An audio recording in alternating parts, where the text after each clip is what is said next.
Ai, itumu terlalu keras. Pelan-pelan. Aduh. Ah. Sudah. Keluarin dulu. Jangan dipaksa. Basahin dulu biar tidak sakit.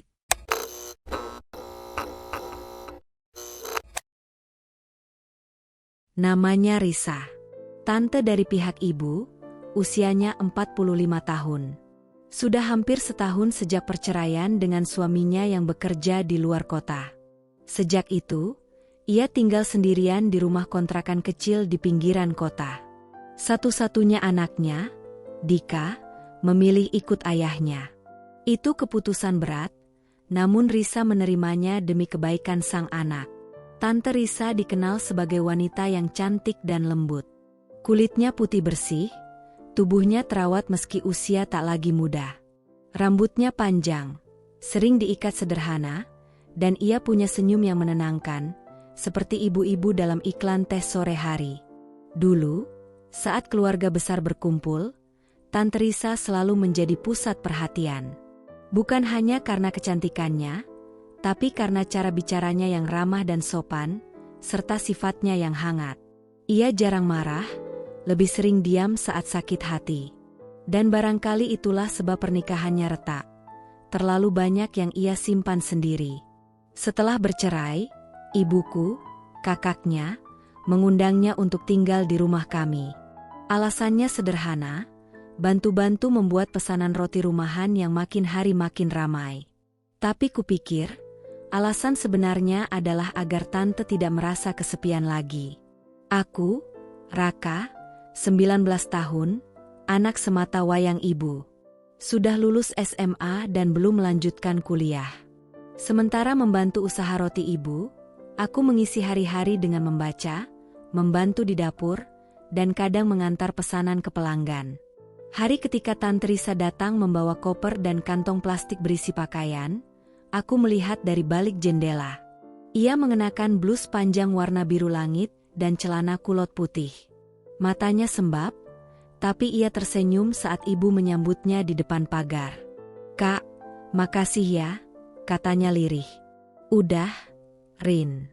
Anggap ini rumahmu juga," jawab ibu sambil memeluknya. Aku ikut membantu membawakan koper tante ke kamar tamu.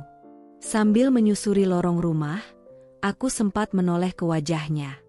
Di balik senyumnya, aku melihat lelah dan luka yang tak sempat terobati.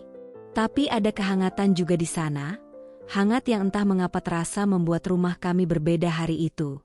Malam harinya, kami makan bersama. Suasana hangat.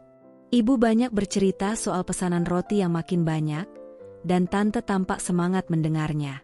"Kalau boleh bantu, aku pengen bantu di dapur juga. Biar gak bengong aja," katanya. "Tentu boleh. Justru itu harapanku," kata ibu, tertawa. Aku hanya tersenyum sambil memperhatikan wajah tante yang tampak lebih hidup malam itu. Entah kenapa, ada sesuatu dalam dirinya yang menarik. Bukan hanya paras cantiknya, tapi aura hangat yang lama tak terasa di rumah ini. Malam itu, sebelum tidur, aku sempat melihat tante duduk di teras. Sendirian, menatap langit. Kudekati perlahan. "Tante belum tidur?" "Belum, Raka. Tante suka lihat bintang. Di rumah lama, sering duduk begini juga. Sekarang bisa lebih sering. Di sini, langitnya juga bersih." Ia tersenyum padaku. Senyum yang membuat malam terasa tenang. "Terima kasih, ya." Aku tak menjawab. Hanya duduk di sampingnya, menatap langit yang sama. Malam itu, aku mulai merasakan kedatangan tante membawa warna baru dalam hidupku. Dan mungkin, dalam hidupnya juga.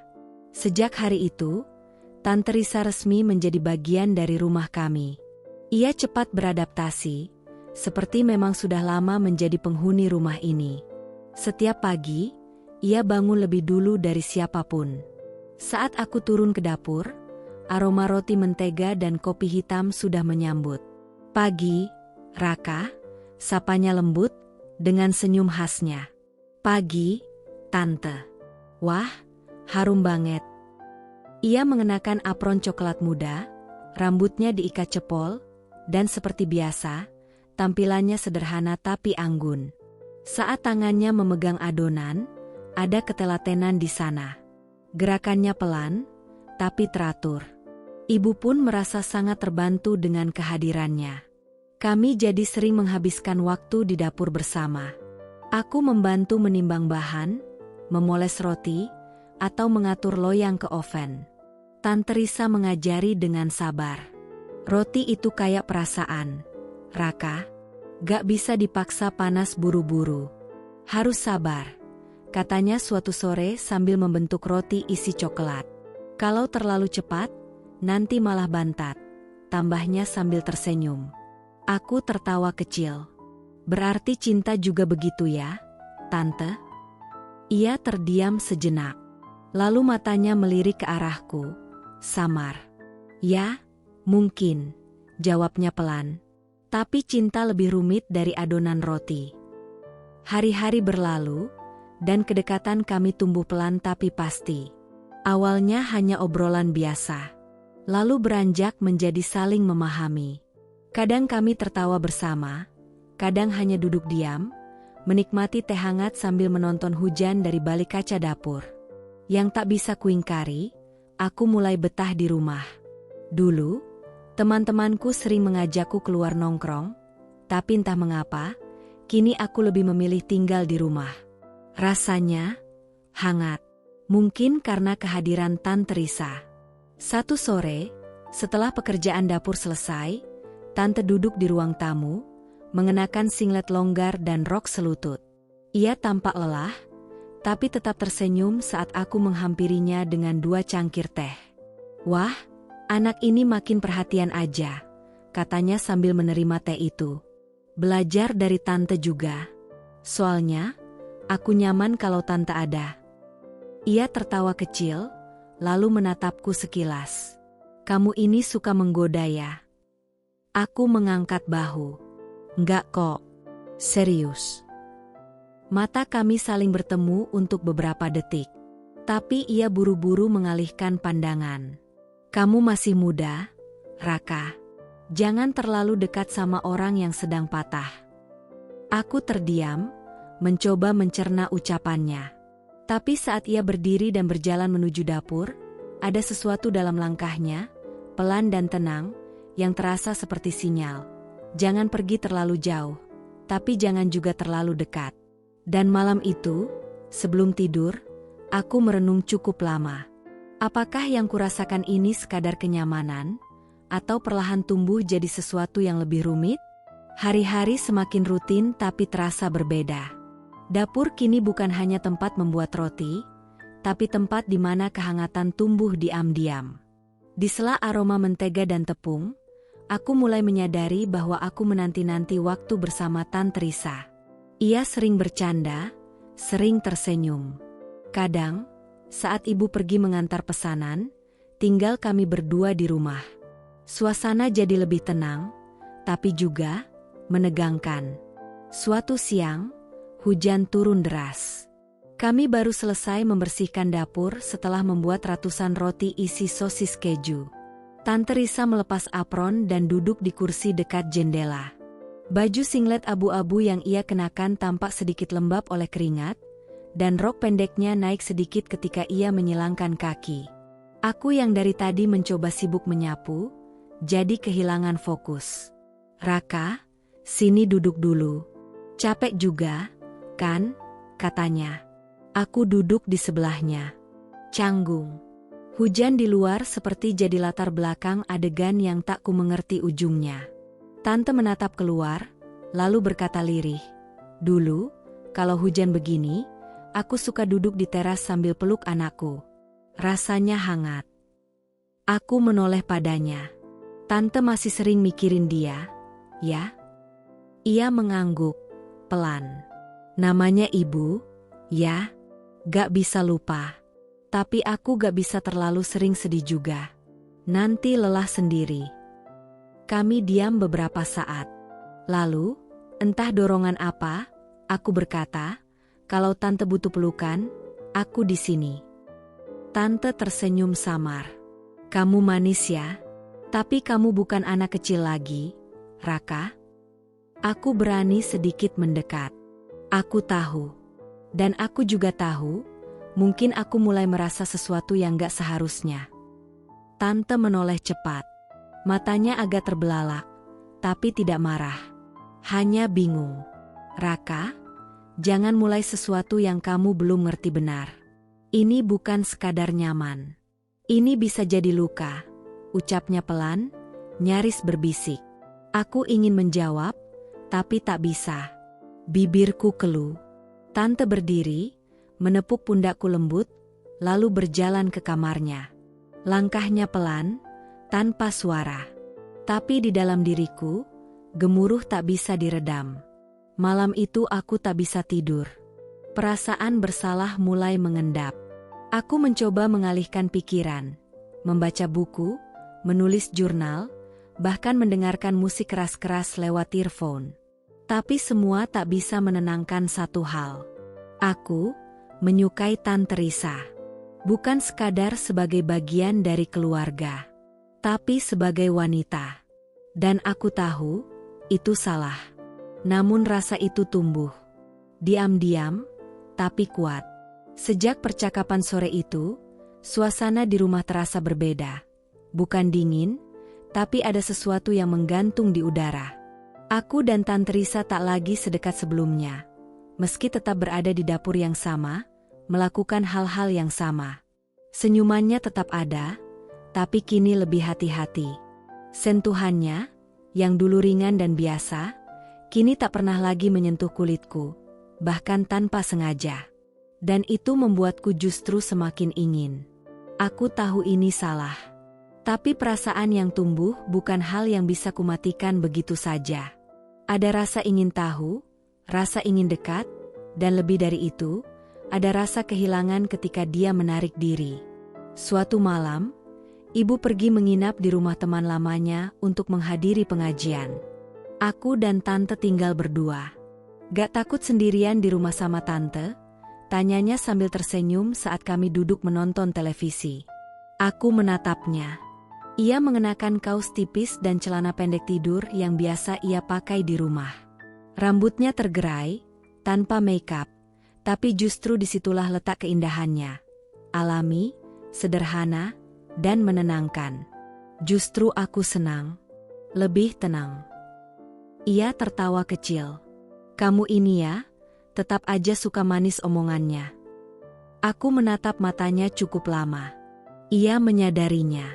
Ada jeda di antara detik itu, cukup untuk menimbulkan riak yang dalam.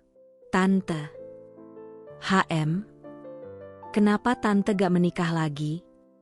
Ia menarik napas pelan, lalu menjawab, karena belum tentu aku bisa mencintai lagi. Kadang, patah itu bukan soal ditinggalkan, tapi soal kehilangan arah kemana harus memberi cinta. Aku mendekat. Jarak kami hanya beberapa jengkal. Kalau seseorang menawarkan arah yang baru, Tante mau coba? Tante menatapku. Kali ini lama. Di matanya ada sesuatu, ragu, takut, dan rasa ingin percaya. Raka, kamu itu keponakanku. Tapi kita manusia juga, kan? Bukan cuma ikatan di kartu keluarga. Kalimat itu meluncur terlalu jujur. Dan entah karena hening yang terlalu panjang, atau karena dada yang terlalu sesak, aku mendekatkan tubuhku. Hanya ingin memeluknya. Mencoba memberi hangat yang sering ia ceritakan ia rindukan. Tanganku menyentuh bahunya pelan. Ia tak bergerak. Tapi saat pelukanku nyaris menyentuh tubuhnya, ia menahan. Jangan, bisiknya, pelan sekali. Tapi nadanya tidak marah. Aku berhenti. Masih memegang bahunya, tapi tak meneruskan. Tante berdiri perlahan, lalu berjalan ke kamarnya. Malam itu aku merasa bodoh, tapi juga lebih jujur dari sebelumnya. Dan malam itu juga aku sadar, ada batas yang tak terlihat, tapi sangat nyata. Dan kami sudah berdiri terlalu dekat dengan batas itu. Hari-hari setelah malam itu berjalan pelan, dingin. Bukan karena cuaca, tapi karena sesuatu yang retak. Meski tak terlihat jelas, aku dan Tante Risa sama-sama tahu. Ia tetap menyapaku setiap pagi. Tetap membuat roti seperti biasa, tetap menyajikan teh di sore hari. Tapi senyum itu tidak lagi hangat. Seolah ada tembok tipis yang dipasang diam-diam, menjauhkan kami tanpa harus berkata. Menjauh. Ibu mulai menyadarinya. Suatu pagi, saat aku sedang mengepak kotak pesanan, ibu berkata, "Kamu kenapa akhir-akhir ini? Sama tante juga kayak gak ngobrol kayak dulu." Aku menggeleng. Gak apa-apa. Cuma lagi banyak pikiran aja. Padahal aku tahu, pikiranku hanya berisi satu hal. Rasa bersalah dan kerinduan yang tak semestinya. Suatu sore, aku memberanikan diri menghampiri tante yang sedang memotong adonan roti di dapur. "Tante, bisa ngobrol sebentar?" Ia menoleh.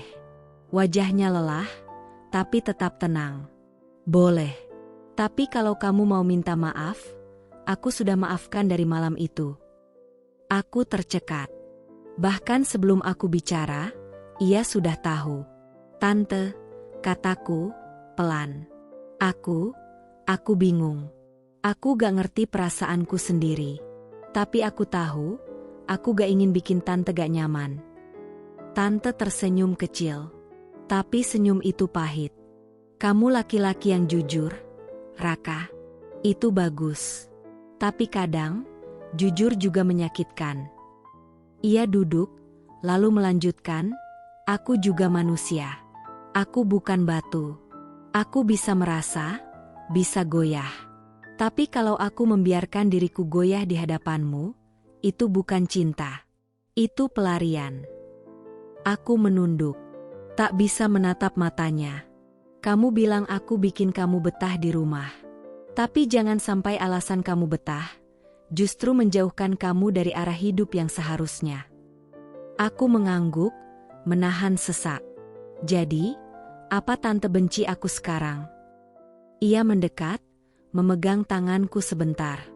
"Tidak, Raka. Justru sebaliknya. Aku peduli. Tapi kadang, orang yang peduli harus menjauh. Biar yang disayang gak tersesat." Dan dengan satu kalimat itu, aku tahu, perasaanku harus berhenti. Bukan karena tak ada rasa di pihaknya, tapi karena kami tahu, rasa ini tak bisa bertumbuh ke arah yang sehat. Malam itu, aku menulis di jurnal. Ada perasaan yang tumbuh subur, tapi harus dicabut. Karena kalau dibiarkan hidup, ia akan merusak taman hati yang lain. Aku mulai jarang berada di dapur. Lebih sering di kamar, membaca, menulis, merenung. Tante Risa pun tetap seperti biasa, tapi kini lebih fokus ke pekerjaannya. Jarak itu kini tak hanya terasa, tapi nyata. Tapi dalam jarak itu, aku mulai mengerti arti mencintai dalam diam, melepaskan. Setahun telah berlalu sejak Tante Risa pertama kali datang ke rumah kami. Rasanya seperti mimpi, semua yang terjadi. Dari pagi-pagi di dapur yang penuh tawa, sore-sore dengan teh hangat dan hujan, hingga malam-malam panjang penuh gejolak perasaan yang tak semestinya. Kini, semuanya sudah jauh berbeda. Aku akhirnya memutuskan melanjutkan kuliah di kota sebelah. Sebuah keputusan yang awalnya terasa seperti pelarian, tapi kini lebih seperti bentuk penghormatan kepada diriku sendiri dan kepada tante. Sebelum aku pindah, kami duduk bersama di teras, seperti dulu. Malam itu tenang, bintang-bintang terlihat jelas. Aku menyuguhkan 2 cangkir teh, sama seperti kebiasaan lama kami. "Tante, aku jadi kuliah," kataku membuka pembicaraan. Ia mengangguk pelan. "Iya, ibumu cerita. Tante bangga sama kamu." Aku mengangguk. Lalu berkata dengan nada lebih dalam, "Aku juga ingin bilang makasih. Karena selama ini, tante bukan cuma bantu ibu, tapi bantu aku juga. Untuk tumbuh. Untuk ngerti tentang cinta dan tentang batasnya." Ia menatapku. Ada kilau lembut di matanya, seperti embun di ujung pagi. Kamu laki-laki yang baik, Raka. Tante yakin, kamu akan jadi lebih baik lagi nanti.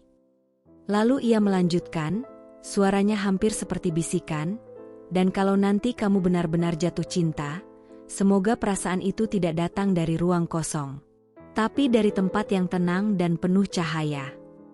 Aku tersenyum. Dalam hati, aku tahu, apa yang pernah tumbuh di antara kami bukan cinta yang bisa bertahan. Tapi bukan berarti tak bermakna. Kadang, cinta hadir hanya untuk menyadarkan kita tentang siapa diri kita. Bukan untuk memiliki, tapi untuk memperbaiki arah hidup. Dan saat aku berpamitan di pagi hari berikutnya, Tante Risa memelukku sebentar. Hangat, lembut, tapi tidak menggoda. Pelukan itu seperti ucapan selamat tinggal dari seseorang yang pernah kau kagumi, tapi kini kau hormati sepenuhnya. Aku melangkah ke depan dengan hati yang lebih tenang. Tak lagi terikat oleh hasrat atau penyesalan. Karena aku tahu, yang aku rasakan, pernah nyata, tapi kini sudah selesai. Dan seperti roti yang harus diberi waktu untuk mengembang, cinta juga begitu. Harus diberi ruang, untuk matang, atau untuk melepaskan.